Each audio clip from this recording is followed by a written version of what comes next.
Finally! Our journey for 1 to 35 sauropods kicked off with the Haolonggood Apatosaurus. It continued on to Ankylosaurus, escalated quickly to the massive Alamosaurus.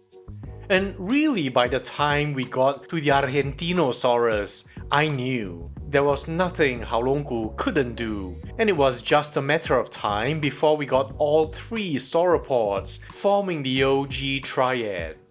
We did indeed get the Brachiosaurus, took a little detour with the Euhelopus, and even a tribute to the resurrection of Brontosaurus, before finally arriving here today with Diplodocus. Now I don't know if this is a special one-off, but you can see here a color photograph of all three variants instead of the usual white background box. And it just looks so good with the blue all around. The box also feels to be of a slightly stiffer quality. In case you need to estimate shipping costs, I'll throw up the dimensions on screen, and the total weight is 1.7 kilograms or 3.7 pounds. Unlike the reborn Diplodocus, this Haolonggood offering comes in one piece, hence the long box, and of course for many of you, the immense shipping costs. For your shelving purpose, the straight horizontal length is 73 centimeters or 28.7 inches or 2.4 feet.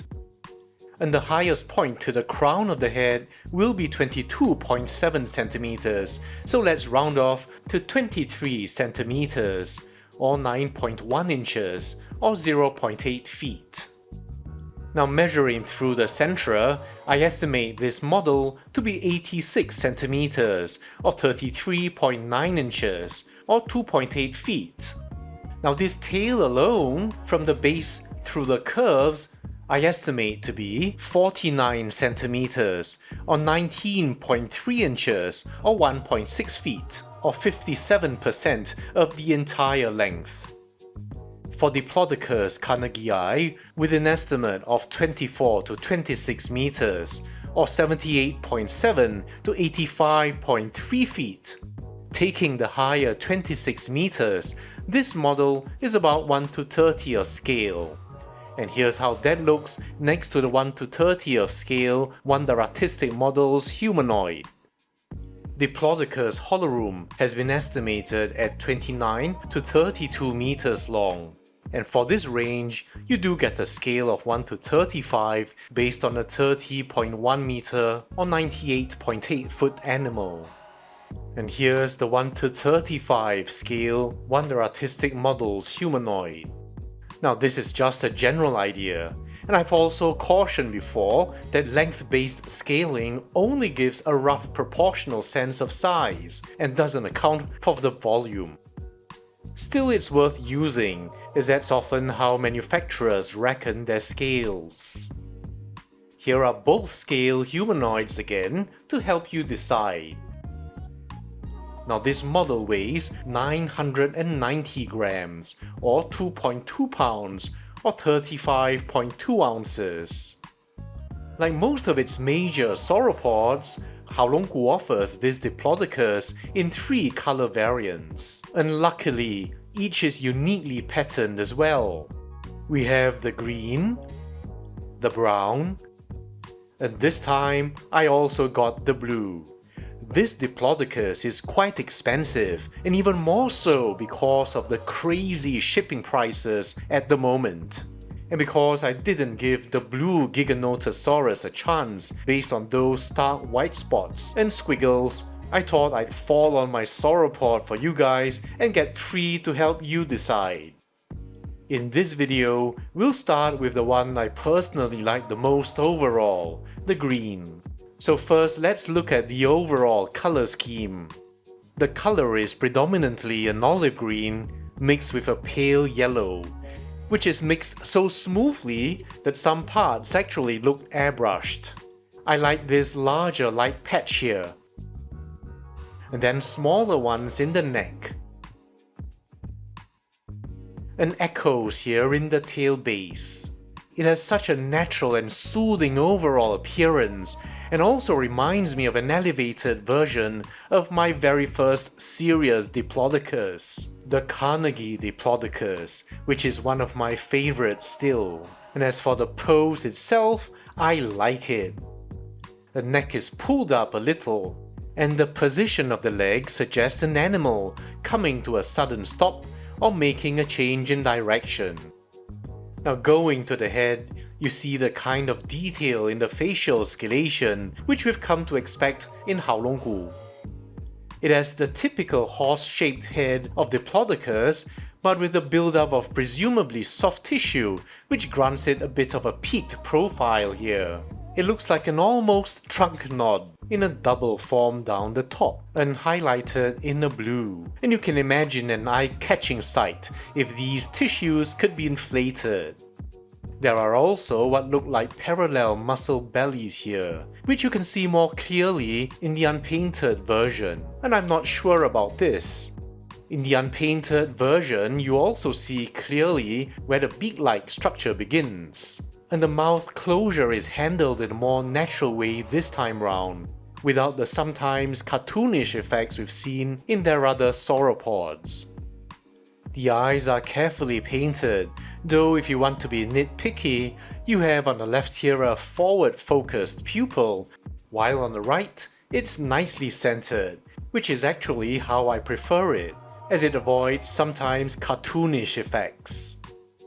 Now what's interesting is that while the head is a very rust red brown, there's an inclusion of a blue streak running down, echoing the blue over the nereal soft tissue, and because of the dark surrounding skin, these accents are subtle, and I like the idea of subtle color accents which aren't vulgarly painted on. It just makes a model feel more like a real animal. The neck is craned a little, resulting in this angulation between the head and neck. Initial sneak previews showed a neck that looked a bit too thin, but I'm happy to say it looks good in hand, bearing in mind that Diplodocus was more gracile than the Apatosaurines. And as we go down, we see how harmoniously the markings integrate with the surrounding skin.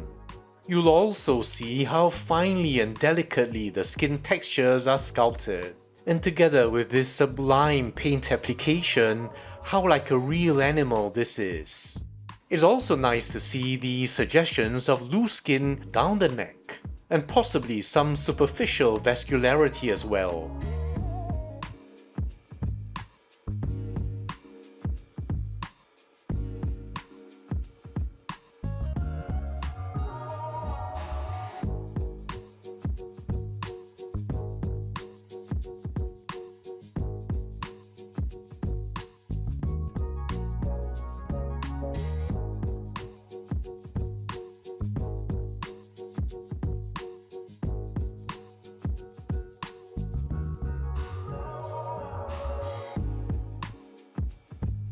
Unfortunately, as you've no doubt already noticed, these dermal spines, which start early in the neck and then continue midway down the tail, are very badly painted.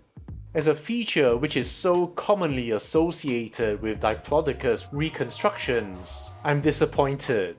Now firstly, if you see how the underlying color matches that of the skin, it looks like these white patches were then dabbed on. The coverage is so poor, it begs the question of what they were going for. Was it intended, for example, to be a half-half affair, perhaps suggesting bone protruding from the skin? Thirdly, you also see that these seem to be applied only on the sides, and not all around. Now granted, this would be tricky to do, but why have them at all? Now while some up here in the neck are so small as to be negligible, these ones here are likely to be more visible. And it's a pity, because Haolonggood has sculpted these with a very natural irregularity of shapes and angulations. And I know they've painted smaller scutes better than this. Now other than this fault though, the rest of the animal has the usual detail and color you expect of a Haolonggood top-notch offering. As we get into the body, you'll see scale detail galore. And as we move around, I can't praise the texture enough. You'll of course get scales, but these scales have the subtlest, almost delicate execution. There are of course skin folds, but I see what also look like cracks that you see in the skin of large animals like elephants and rhino, giving it a natural appearance you'll believe for 1:35 scale. There are also osteoderms scattered throughout, which are sensibly in the same color as the surrounding skin. And my almond tells the tale here. Surprisingly, my favorite part of the torso may be this ridge here, where the muscle and perhaps supraspinous ligament is. Look at the detail in the overlying skin here. And as we go down the forelimb, starting from the shoulder, we can see the level of refinement that Haolonggood has achieved. And as we go down the arm, you see how these exquisite scales just dress the skin and other textures. The scales look delicate, just the barest hint you'll need to view at the right angles to make out, and none of the vulgarity of excessive detailing that are commonly seen. Or just look at the skin creases at the base of the thumb claw.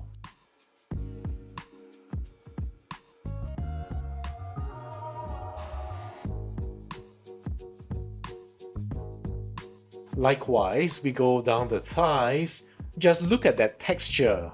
It's got a very dry, grainy appearance that somehow reminds me of those old Dorian Yates black and white photos.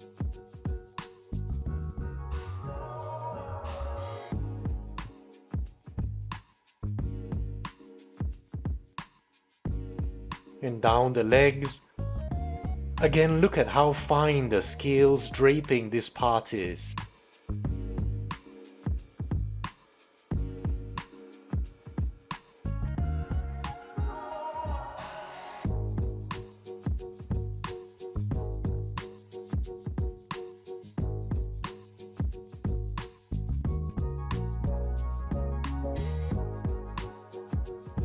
Now we get to that incredible tail. Considering the position of the ischium, the ischiocordalis muscle seems to insert a bit higher than I would have expected. And while I'd expect a lower origin for the tail musculature, overall it just looks too damn good. The tail seems to go on endlessly. And just look at the beautiful paint application here. The patterns flow so naturally, and I wish they'd continue with this pattern down the rest of the tail.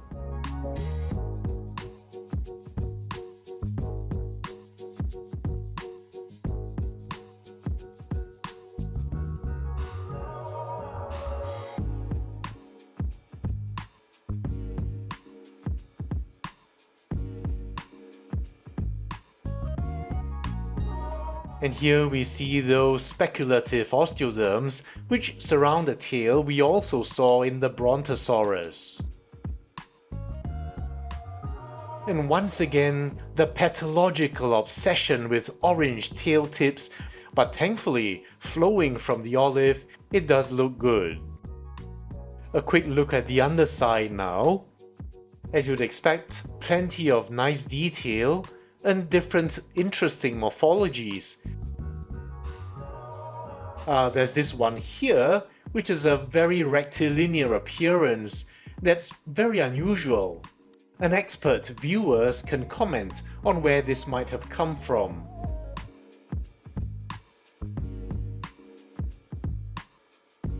So that's an overall look at the green, in terms of form, detail, posture, pose, and that beautiful color.